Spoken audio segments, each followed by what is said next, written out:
Chapter 9 Elizabeth passed the chief of the night in her sister's room, and in the morning had the pleasure of being able to send a tolerable answer to the inquiries which she very early received from Mr Bingley by a housemaid, and some time afterwards from the two elegant ladies who waited on his sisters.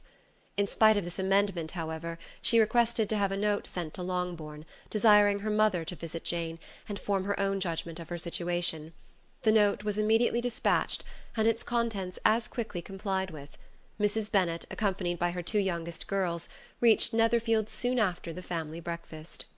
Had she found Jane in any apparent danger, Mrs Bennet would have been very miserable; but being satisfied on seeing her that her illness was not alarming, she had no wish of her recovering immediately, as her restoration to health would probably remove her from Netherfield. She would not listen, therefore, to her daughter's proposal of being carried home. Neither did the apothecary, who arrived about the same time, think it at all advisable. After sitting a little while with Jane, on Miss Bingley's appearance and invitation, the mother and three daughters all attended her into the breakfast-parlour. Bingley met them with hopes that Mrs Bennet had not found Miss Bennet worse than she expected. "Indeed I have, sir," was her answer. "She is a great deal too ill to be moved. Mr Jones says we must not think of moving her. We must trespass a little longer on your kindness." "Removed?" cried Bingley. "It must not be thought of. My sister, I am sure, will not hear of her removal." "You may depend upon it, madam," said Miss Bingley with cold civility, "that Miss Bennet will receive every possible attention while she remains with us." Mrs Bennet was profuse in her acknowledgments. "I am sure," she added, "if it were not for such good friends, I do not know what would become of her, for she is very ill indeed, and suffers a vast deal, though with the greatest patience in the world, which is always the way with her, for she has, without exception, the sweetest temper I have ever met with. I often tell my other girls that they are nothing to her. You have a sweet room here, Mr Bingley, and a charming prospect over the gravel walk. I do not know a place in the country that is equal to Netherfield. You will not think of quitting it in a hurry, I hope, though you have but a short lease."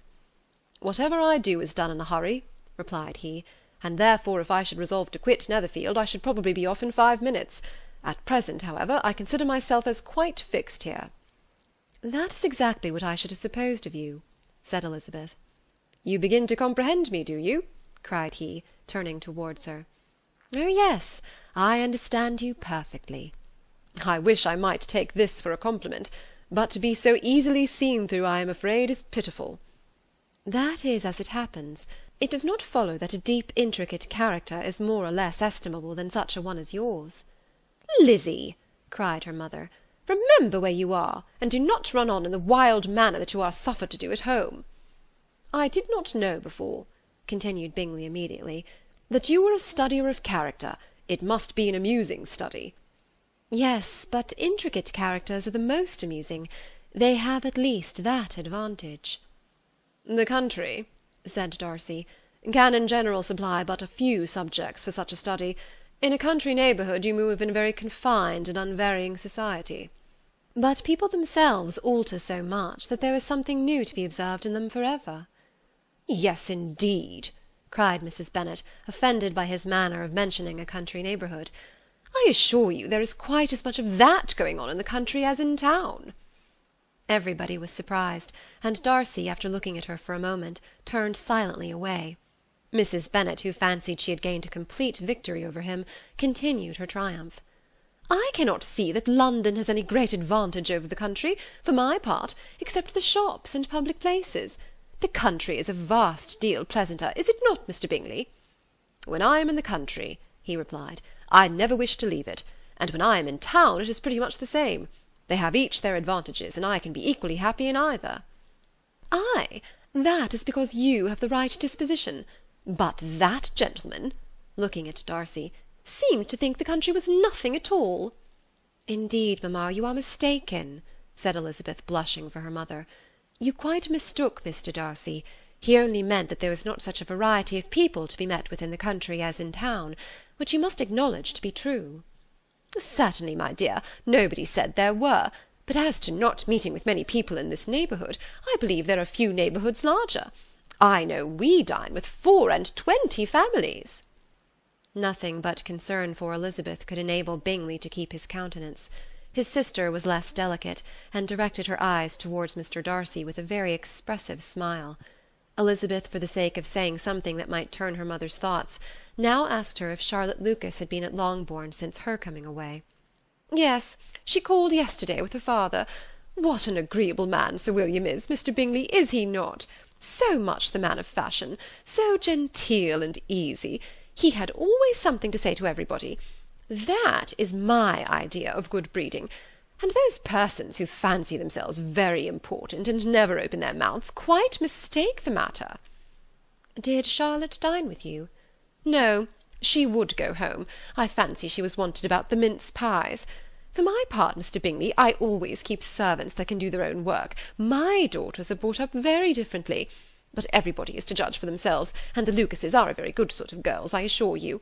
It is a pity they are not handsome. Not that I think Charlotte so very plain, but then she is our particular friend."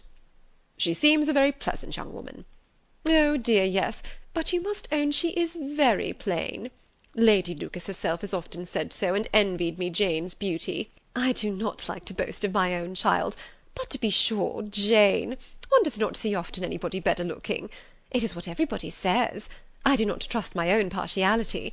When she was only 15, there was a man at my brother Gardiner's in town so much in love with her that my sister-in-law was sure he would make her an offer before we came away. But, however, he did not. Perhaps he thought her too young. However, he wrote some verses on her, and very pretty they were." "And so ended his affection," said Elizabeth impatiently. "There has been many a one, I fancy, overcome in the same way. I wonder who first discovered the efficacy of poetry in driving away love." "I have been used to consider poetry as the food of love," said Darcy. "Of a fine, stout, healthy love it may. Everything nourishes what is strong already. But if it be only a slight, thin sort of inclination, I am convinced that one good sonnet will starve it entirely away." Darcy only smiled, and the general pause which ensued made Elizabeth tremble lest her mother should be exposing herself again. She longed to speak, but could think of nothing to say, and after a short silence Mrs. Bennet began repeating her thanks to Mr. Bingley for his kindness to Jane, with an apology for troubling him also with Lizzie. Mr. Bingley was unaffectedly civil in his answer, and forced his younger sister to be civil also, and say what the occasion required. She performed her part indeed without much graciousness, but Mrs. Bennet was satisfied, and soon afterwards ordered her carriage. Upon this signal, the youngest of her daughters put herself forward. The two girls had been whispering to each other during the whole visit, and the result of it was, that the youngest should tax Mr. Bingley with having promised on his first coming into the county to give a ball at Netherfield. Lydia was a stout, well-grown girl of 15, with a fine complexion and good-humoured countenance, a favourite with her mother, whose affection had brought her into public at an early age. She had high animal spirits, and a sort of natural self-consequence, which the attention of the officers, to whom her uncle's good dinners and her own easy manners recommended her, had increased into assurance. She was very equal, therefore, to address Mr. Bingley on the subject of the ball, and abruptly reminded him of his promise, adding that it would be the most shameful thing in the world if he did not keep it. His answer to this sudden attack was delightful to their mother's ear. "I am perfectly ready, I assure you, to keep my engagement, and when your sister is recovered, you shall, if you please, name the very day of the ball. But you would not wish to be dancing when she is ill." Lydia declared herself satisfied. "Oh yes, it would be much better to wait till Jane was well, and by that time most likely Captain Carter would be at Meryton again. And when you have given your ball," she added, "I shall insist on their giving one also. I shall tell Colonel Forster it will be quite a shame if he does not." Mrs. Bennet and her daughters then departed, and Elizabeth returned instantly to Jane, leaving her own and her relations' behaviour to the remarks of the two ladies and Mr. Darcy, the latter of whom, however, could not be prevailed on to join in their censure of her, in spite of all Miss Bingley's witticisms on fine eyes. Chapter 10. The day passed much as the day before had done. Mrs. Hurst and Miss Bingley had spent some hours of the morning with the invalid, who continued, though slowly, to mend, and in the evening Elizabeth joined their party in the drawing-room. The loo table, however, did not appear. Mr. Darcy was writing, and Miss Bingley, seated near him, was watching the progress of his letter and repeatedly calling off his attention by messages to his sister. Mr. Hurst and Mr. Bingley were at piquet, and Mrs. Hurst was observing their game. Elizabeth took up some needlework, and was sufficiently amused in attending to what passed between Darcy and his companion. The perpetual commendations of the lady, either on his handwriting, or on the evenness of the lines, or on the length of his letter, with the perfect unconcern with which her praises were received, formed a curious dialogue, and was exactly in union with her opinion of each. "How delighted Miss Darcy will be to receive such a letter!" He made no answer. "You write uncommonly fast." "You are mistaken. I write rather slowly." "How many letters you must have occasion to write in the course of a year! Letters of business, too! How odious I should think them!" "It is fortunate, then, that they fall to my lot instead of yours." "Pray tell your sister that I long to see her." "I have already told her so once, by your desire." "I am afraid you do not like your pen. Let me mend it for you. I mend pens remarkably well." "Thank you, but I always mend my own." "How can you contrive to write so even?" He was silent.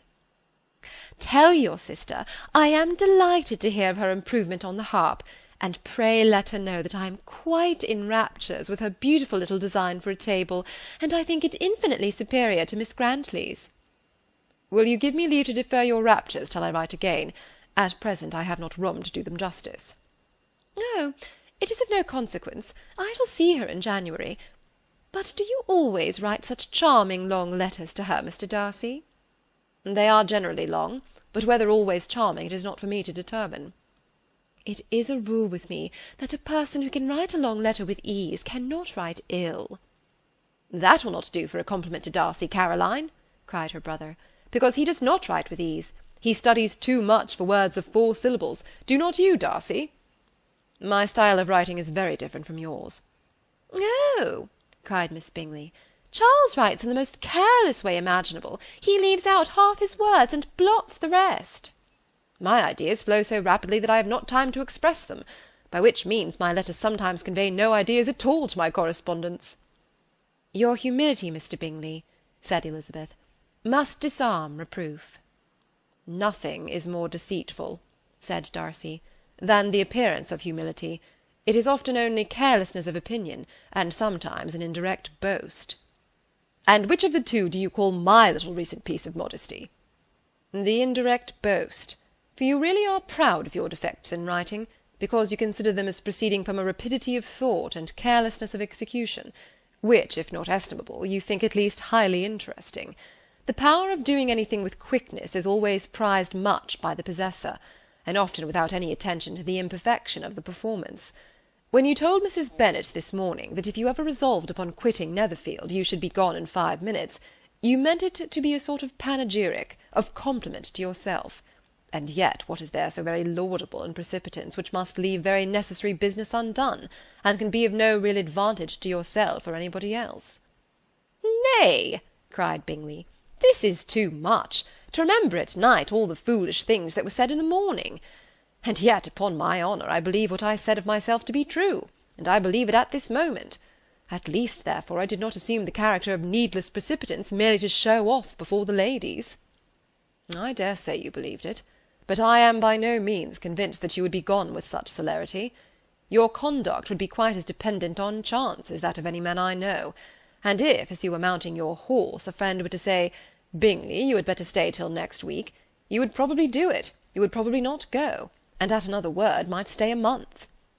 "You have only proved by this," cried Elizabeth, "that Mr. Bingley did not do justice to his own disposition. You have shown him off now much more than he did himself." "I am exceedingly gratified," said Bingley, "by your converting what my friend says into a compliment on the sweetness of my temper. But I am afraid that you are giving it a turn which that gentleman did by no means intend, for he would certainly think better of me, if under such a circumstance I were to give a flat denial and ride off as fast as I could." "Would Mr. Darcy then consider the rashness of your original intentions as atoned for by your obstinacy in adhering to it?" "Upon my word, I cannot exactly explain the matter. Darcy must speak for himself." "You expect me to account for opinions which you choose to call mine, but which I have never acknowledged. Allowing the case, however, to stand according to your representation, You must remember, Miss Bennet, that the friend who is supposed to desire his return to the house, and the delay of his plan, has merely desired it, asked it without offering one argument in favour of its propriety. To yield readily, easily, to the persuasion of a friend is no merit with you. To yield without conviction is no compliment to the understanding of either. You appear to me, Mr. Darcy, to allow nothing for the influence of friendship and affection. A regard for the requester would often make one readily yield to a request, without waiting for arguments to reason one into it. I am not particularly speaking of such a case as you have supposed about Mr. Bingley. We may as well wait, perhaps, till the circumstance occurs, before we discuss the discretion of his behaviour thereupon. But in general and ordinary cases between friend and friend, where one of them is desired by the other to change a resolution of no very great moment, should you think ill of that person for complying with a desire, without waiting to be argued into it?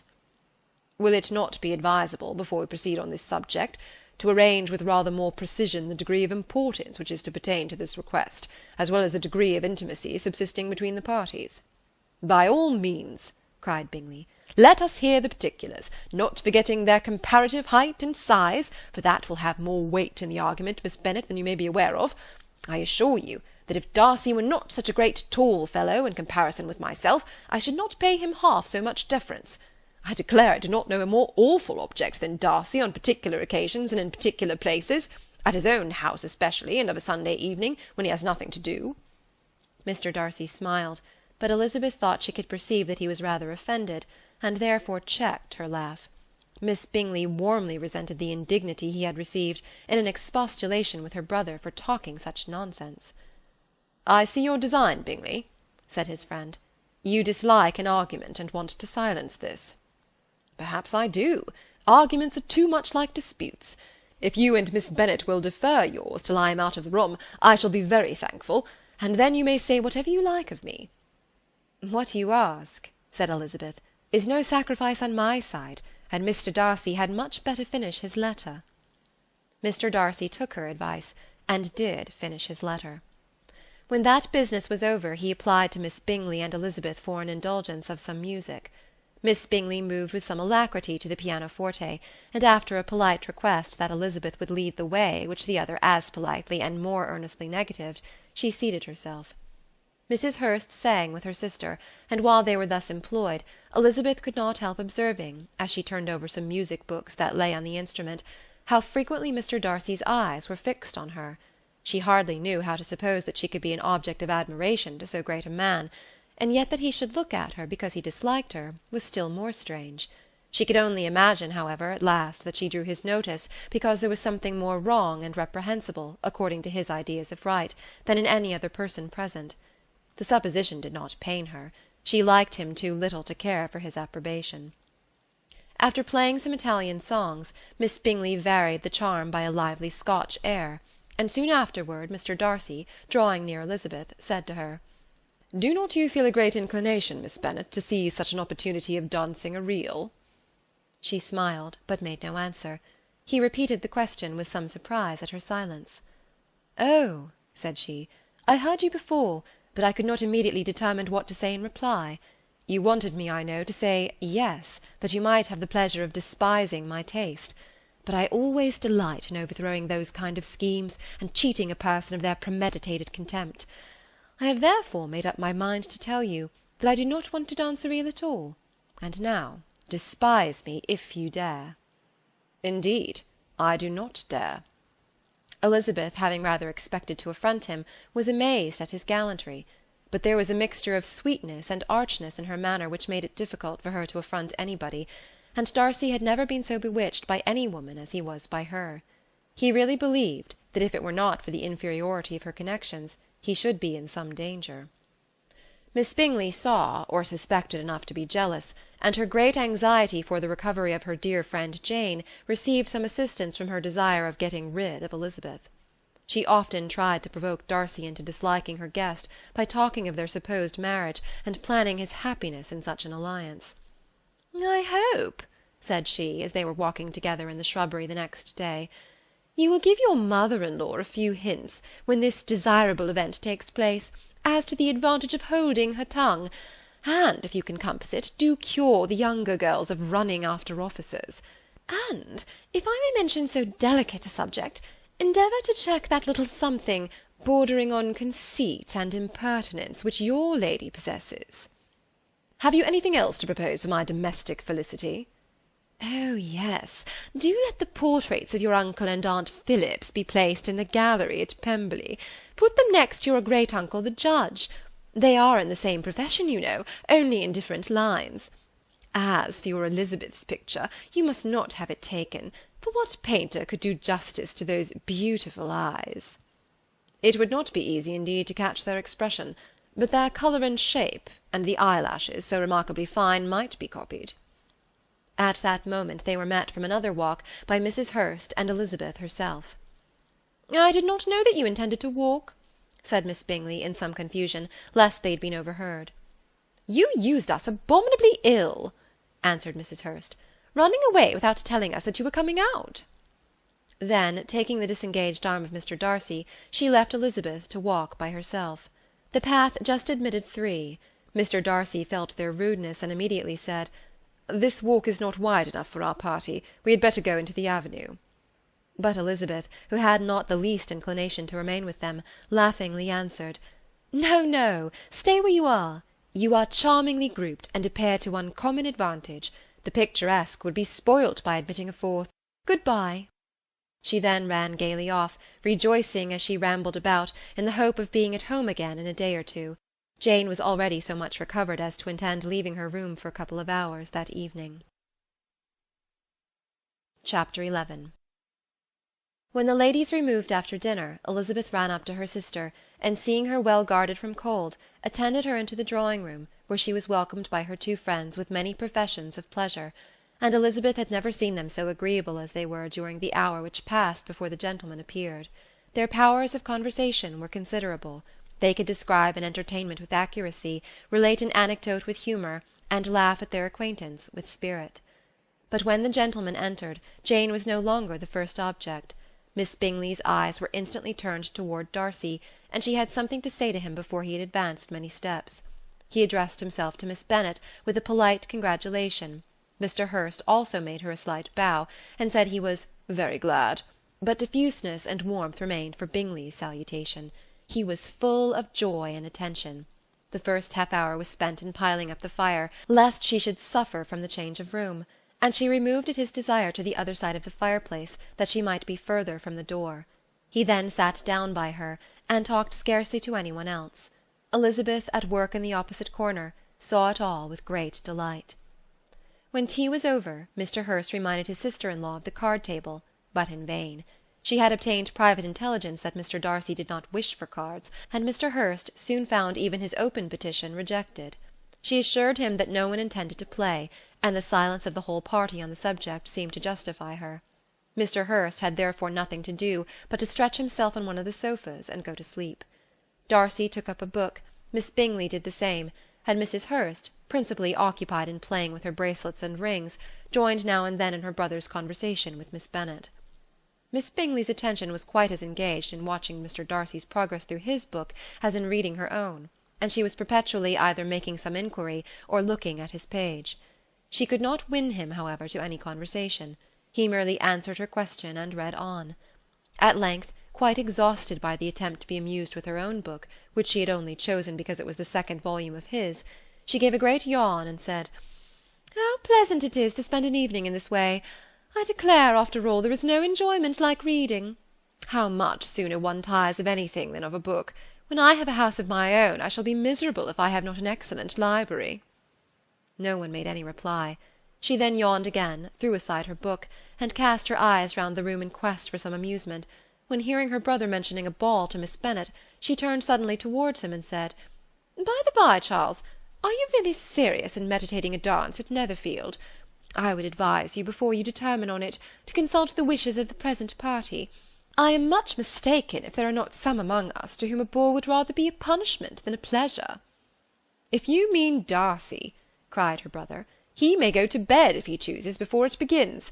But as for the ball, it is quite a settled thing, and as soon as Nicholls has made white soup enough, I shall send round my cards."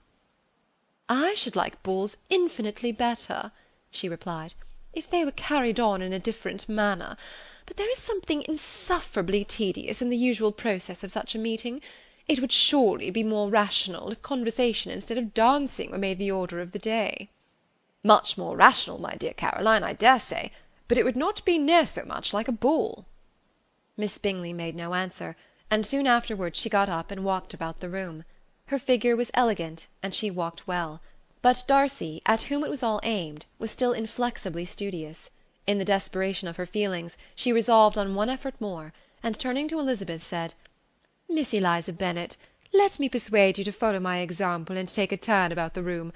I assure you it is very refreshing after sitting so long in one attitude." Elizabeth was surprised, but agreed to it immediately. Miss Bingley succeeded no less in the real object of her civility. Mr. Darcy looked up. He was as much awake to the novelty of attention in that quarter as Elizabeth herself could be, and unconsciously closed his book. He was directly invited to join their party, but he declined it, observing that he could imagine but two motives for their choosing to walk up and down the room together, with either of which motives his joining them would interfere. What could he mean? She was dying to know what could be his meaning, and asked Elizabeth whether she could at all understand him. "Not at all," was her answer. "But depend upon it, he means to be severe on us, and our surest way of disappointing him will be to ask nothing about it." Miss Bingley, however, was incapable of disappointing Mr. Darcy in anything, and persevered, therefore, in requiring an explanation of his two motives. "I have not the smallest objection to explaining them," said he, as soon as she allowed him to speak. "You either choose this method of passing the evening because you are in each other's confidence, and have secret affairs to discuss, or because you are conscious that your figures appear to the greatest advantage in walking. If the first, I would be completely in your way, and if the second, I can admire you much better as I sit by the fire." "Ah, shocking!" cried Miss Bingley. "I never heard anything so abominable. How shall we punish him for such a speech?" "Nothing so easy, if you have but the inclination," said Elizabeth. "We can all plague and punish one another, tease him, laugh at him. Intimate as you are, you must know how it is to be done." "But upon my honour I do not. I do assure you that my intimacy has not yet taught me that. Tease, calmness of manner, and presence of mind. No, no, feel he may defy us there. And as to laughter, we will not expose ourselves, if you please, by attempting to laugh without a subject. Mr. Darcy may hug himself." "Mr. Darcy is not to be laughed at," cried Elizabeth. "That is an uncommon advantage, and uncommon I hope it will continue, for it would be a great loss to me to have many such acquaintances. I dearly love a laugh." "Miss Bingley," said he, "has given me more credit than can be. The wisest and the best of men, nay, the wisest and best of their actions, may be rendered ridiculous by a person whose first object in life is a joke." "Certainly," replied Elizabeth, "there are such people, but I hope I am not one of them. I hope I never ridicule what is wise and good. Follies and nonsense, whims and inconsistencies do divert me, I own, and I laugh at them whenever I can, but these, I suppose, are precisely what you are without." "Perhaps that is not possible for any one, but it has been the study of my life to avoid those weaknesses which often expose a strong understanding to ridicule." "Such as vanity and pride?" "Yes, vanity is a weakness indeed. But pride, where there is a real superiority of mind, pride will always be under good regulation." Elizabeth turned away to hide a smile. "Your examination of Mr. Darcy is over, I presume," said Miss Bingley. "And pray, what is the result?" "I am perfectly convinced by it that Mr. Darcy has no defect. He owns it himself without disguise." "No," said Darcy, "I have made no such pretension. I have faults enough, but they are not, I hope, of understanding. My temper I dare not vouch for. It is, I believe, too little yielding, certainly too little for the convenience of the world. I cannot forget the follies and vices of others so soon as I ought, nor their offences against myself. My feelings are not puffed about with every attempt to move them. My temper would perhaps be called resentful. My good opinion, once lost, is lost for ever." "That is a failing indeed," cried Elizabeth. "Implacable resentment is a shade in a character. But you have chosen your fault well. I really cannot laugh at it. You are safe from me." "There is, I believe, in every disposition a tendency to some particular evil. a natural defect which not even the best education can overcome." "And your defect is to hate everybody." "And yours," he replied with a smile, "is wilfully to misunderstand them." "Do let us have a little music," cried Miss Bingley, tired of a conversation in which she had no share. "Louisa, you will not mind my waking Mr Hurst?" Her sister had not the smallest objection, and the pianoforte was opened, and Darcy, after a few moments' recollection, was not sorry for it. He began to feel the danger of paying Elizabeth too much attention. Chapter 12. In consequence of an agreement between the sisters, Elizabeth wrote the next morning to their mother to beg that the carriage might be sent for them in the course of the day. But Mrs Bennet, who had calculated on her daughters remaining at Netherfield till the following Tuesday, which would exactly finish Jane's week, could not bring herself to receive them with pleasure before. Her answer therefore was not propitious, at least not to Elizabeth's wishes, for she was impatient to get home. Mrs Bennet sent them word that they could not possibly have the carriage before Tuesday, and in her postscript it was added that if Mr Bingley and his sister pressed them to stay longer, she could spare them very well. Against staying longer, however, Elizabeth was positively resolved, nor did she much expect it would be asked, and fearful on the contrary as being considered as intruding themselves needlessly long, she urged Jane to borrow Mr Bingley's carriage immediately, and at length it was settled that their original design of leaving Netherfield that morning should be mentioned, and the request made. The communication excited many professions of concern, and enough was said of wishing them to stay at least till the following day to work on Jane, and till the morrow their going was deferred. Miss Bingley was then sorry that she had proposed the delay, for her jealousy and dislike of one sister much exceeded her affection for the other. The master of the house heard with real sorrow that they were to go so soon, and repeatedly tried to persuade Miss Bennet that it would not be safe for her, that she was not enough recovered, but Jane was firm where she felt herself to be right. To Mr Darcy it was a welcome intelligence. Elizabeth had been at Netherfield long enough. She attracted him more than he liked, and Miss Bingley was uncivil to her, and more teasing than usual to himself. He wisely resolved to be particularly careful that no sign of admiration should now escape him, nothing that could elevate her with the hope of influencing his felicity, sensible that if such an idea had been suggested, his behaviour during the last day must have material weight in confirming or crushing it. Steady to his purpose, he scarcely spoke 10 words to her through the whole of Saturday, and though they were at one time left by themselves for half an hour, he adhered most conscientiously to his book, and would not even look at her. On Sunday, after morning service, the separation, so agreeable to almost all, took place. Miss Bingley's civility to Elizabeth increased at last very rapidly, as well as her affection for Jane, and when they parted, after assuring the latter of the pleasure it would always give her to see her either at Longbourn or Netherfield, and embracing her most tenderly, she even shook hands with the former. Elizabeth took leave of the whole party in the liveliest of spirits. They were not welcomed home very cordially by their mother. Mrs Bennet wondered at their coming, and thought them very wrong to give so much trouble, and was sure Jane would have caught cold again. But their father, though very laconic in his expressions of pleasure, was really glad to see them. He had felt their importance in the family circle. The evening conversation, when they were all assembled, had lost much of its animation, and almost all its sense, by the absence of Jane and Elizabeth. They found Mary as usual deep in the study of thorough base and human nature, and had some extracts to admire, and some new observations of threadbare morality to listen to. Catherine and Lydia had information for them of a different sort. Much had been done and much had been said in the regiment since the preceding Wednesday. Several of the officers had dined lately with their uncle, a private had been flogged, and it had actually been hinted that Colonel Forster was going to be married.